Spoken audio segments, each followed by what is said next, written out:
And then there were four. What is going on, guys and girls? It is GhostRobo, and today I am super excited because the fourth evolved monster has been revealed. This is the new big man on campus, the Behemoth, the DLC monster whose name was voted on by fans a little while ago, and he is absolutely monstrous. If you thought Goliath was the biggest we would see on Sheer, well, we've been totally proven wrong, because today this hulking mass unveils all of his tricks and traits, and frankly, I think he may be the most unique and different plane monster that we have seen thus far. So what is he all about? What does he stand for? Well, he definitely stands for a lot of damage and a lot of health. But besides his abilities, I think his most interesting mechanic is his movement. The fact that he cannot jump, and the fact that he rolls up into a ball to travel at somewhat respectable speeds. This guy is slow on the climb. He is slow on the walk. He cannot leave the ground, but he can roll up hedgehog style and pick up speed momentum as he gains ground across the map. So he has a ton of armor, a ton of health, multiple times that of Wraith, and definitely more than that of Goliath and Kraken as well. He is just totally different in terms of how he's gonna really affect the gameplay strategies for both monster players and hunter players. I mean, typically, the way that majority of these matches and rounds go is that Wraith and Kraken and Goliath escape, evolve, and come back for a big battle. If they get trapped early on, maybe they're able to pull it out, but for the most part, they try to fight off the humans until they can re-enter the jungle, the forest, the desert, the swamplands, whatever it may be, and suck up some more of that wildlife. Behemoth doesn't seem to have that same option. He is so big, he is so noticeable, and just his entire style is about utilizing the environment in a way that's effective to the monster but not the hunter. So let's dive into some of his abilities here. Let's start off right away with the one that is the most interesting, and I feel like possibly the coolest move in the entire game, which is the rock wall. And this is something that deforms the terrain. It's not just an attack, that deals damage by throwing some rocks at some dudes, although he does have projectiles. This rock wall attack erects a giant semicircular rock structure, and it can be used for a multitude of different things. You can trap hunters, enemies, I guess, as the monster, within a certain area, keep them separated from their teammates. You can protect yourself from incoming projectiles or just create a barrier between you and the hunter onslaught. You could also use it to kind of cut off portions of the map, I suppose, and maybe get a little tricky in terms of navigation. It's just super cool to see this gigantic wall, and it's big. Like, Behemoth is very tall and very large and very wide and very just massive, and it towers above him. It's like a really cool effect. It does damage to them if it hits them on the way up, and it seems to just sort of coordinate with his other moves quite nicely. I just possibilities are endless. That's something I saw when I watched the reveal trailer of Wraith, is how you could combine Decoy and Supernova and Abduction and use these things all in beautiful harmony. And it seems to be the same with Behemoth, because the next attack is Fissure, which is a wave of destruction.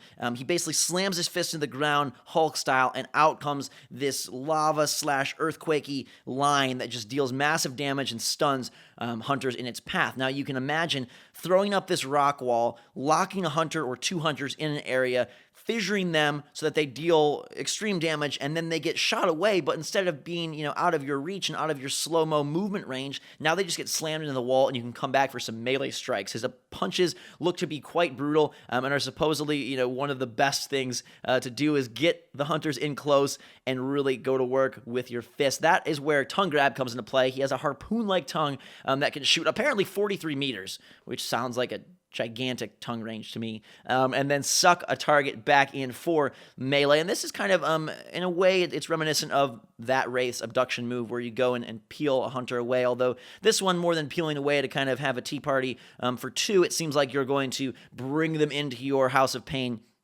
and deal massive damage. His fourth attack is lava bombs, which are effective at supposedly short and long range. They can be thrown mortar style, and then they shatter into multiple other mini bombs and burn the area around them. So this can be used for damage, as well as like sort of say there's a down hunter, you could throw a lava bomb into that region and create a very dangerous piece of ground so that no other hunter can get in there. Lazarus, Val, Kyra can't get in and save the day. They're instead forced to sort of regroup and create a structure for a party of three. Those lava bombs can be thrown apparently very, very far. They're saying farther than half of the largest map, which is insane to me. So you're going to be lobbing these lava bombs like, That's the true mortar strike. Those maps are pretty large, and half the map, like that's, I don't know how you would smell them or know they were there, but if you could, you get some serious long-range sneak attacks. They definitely should put an achievement in for hitting a hunter at max range. But just thinking about the way this guy is going to play and the way he's going to sort of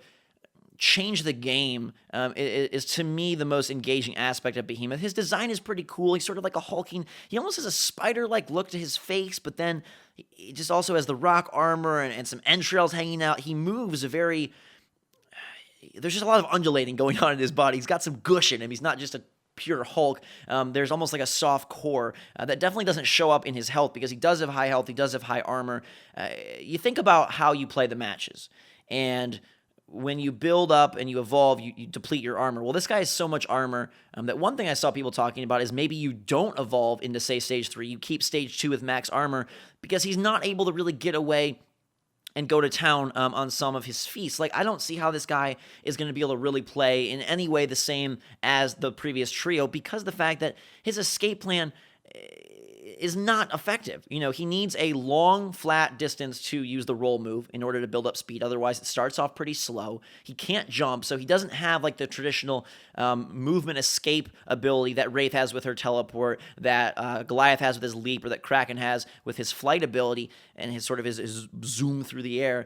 Instead, you're going to be almost trying to set up an arena to do your damage and deal your destruction. I can see early on getting some food, and perhaps pairing him with the feeding speed perk is going to be at a critical necessity.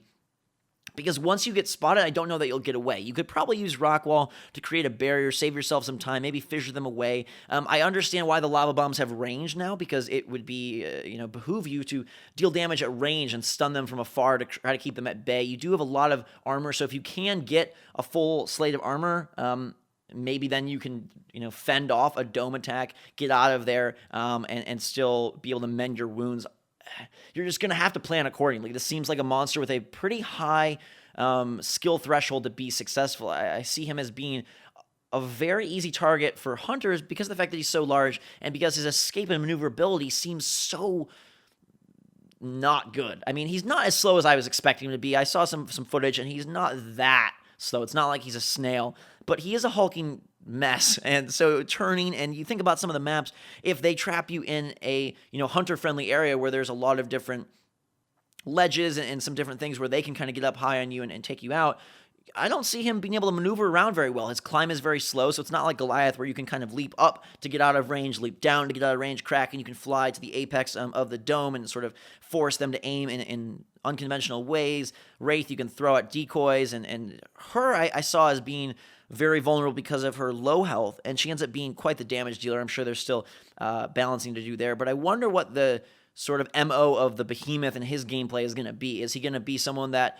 evokes very early fights because of the fact that he's so slow, and it's just going to be about your skill utilizing the abilities? Is it more going to be even more stealth than Wraith? Because with Behemoth, if you don't get that armor, if you don't get leveled up, you're never getting away, and so a dome is it's fight to the death at that point. I'll be very interested to see when I actually get my hands on him, and when we see him sort of fall into the field of play, how he ends up performing and what those matches look like. I think kudos to Turtle Rock for creating a monster that, while on the surface looks pretty standard, it seems like his tactics are going to be very different and require a different mentality and almost change up the pace of the game. You think about NBA 2K15 and you're playing basketball, and the field of play and the style of the game does not change very often. Like, still trying to score points, still trying to get there as quickly as you can. Maybe you have a shot blocker, maybe you have a three-point shooter, but here I feel like Behemoth is going to rework the way that hunt modes go.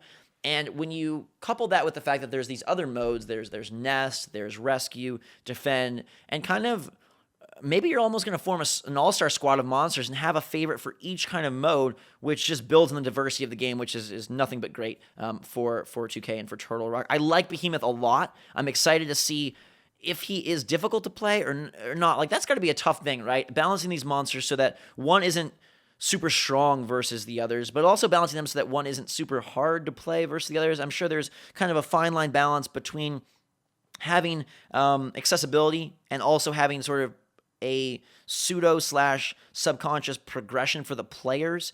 Most likely you'll play through Goliath, Kraken, Wraith, and Behemoth will be your fourth, in which case, should he be a little more tricky to play? Should he require a higher skill set to make for almost a more difficult quote-unquote mode for that experienced monster player? I don't know. Maybe that's something they had in mind, was creating someone that would give monster players a challenge, but it definitely will throw off their traditional ideas and traditional thoughts about how you work these matches. I've even noticed for myself, playing as Kraken and Goliath, I have some different tendencies that I like to go to in order to make things work. And I think Behemoth is just going to expand upon the plethora of options even more. We're looking at his abilities, and you're thinking, okay, you got tongue grab, maybe then you rock wall to enclose the person, maybe you lava bomb an area, rock wall off, and you have an armor regen perk on, so you're able to get that back. I don't know how you play Behemoth to his max, but I can definitely see a bunch of different things.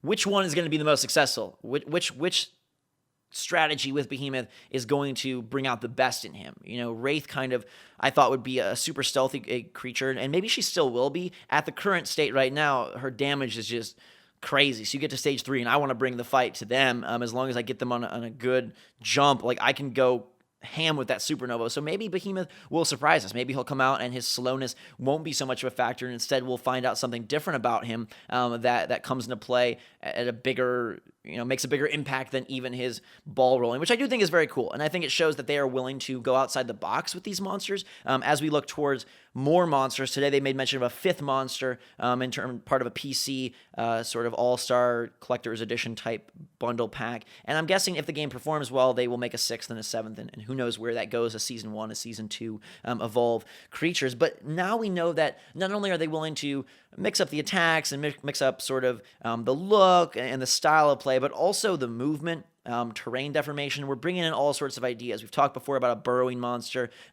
We have an invisible monster now, or at least Wraith can partially go invisible during her decoy ability. And now we have someone who rolls around the map, who needs to pick up speed, who needs to sort of think about these areas in a unique way that's different from how Wraith or Goliath or Kraken think about them. And I think that's bold and brilliant, and opens up a lot of possibilities for not only what we have right now being diverse and fun and staying fresh, but also the future, more possibilities for some true creativity. I like the fact that the framework they've created within this game has allowed them to really use their imagination to make these monsters really magnificent. I like the way that they're going. I'll talk about the price of the monster at a different point. Not sure how I feel about that just yet. But I do like Behemoth, and I want to know you guys' thoughts. What do you think about lava bombs, rock wall, tongue grab, fissure, his slowness, his inability to jump, but his ball rolling ridiculousness? Behemoth, is he going to be the one to rise to the top of your most wanted playlist, or is he staying near the bottom once he releases a month or so after Evolve launches on February 10th? Let me know in the comments below. I hope you guys enjoyed this video. If you want to see more on Behemoth and Evolve, just smash that like button. I will bring it your way. Until that time, thanks for being awesome. I appreciate the community we've sort of formed here around this fantastic game. Cannot wait as we approach launch day. Getting real giddy to take you guys all on soon. Until then, though, everybody, thanks again. Drink some hot chocolate, and we will see you all later.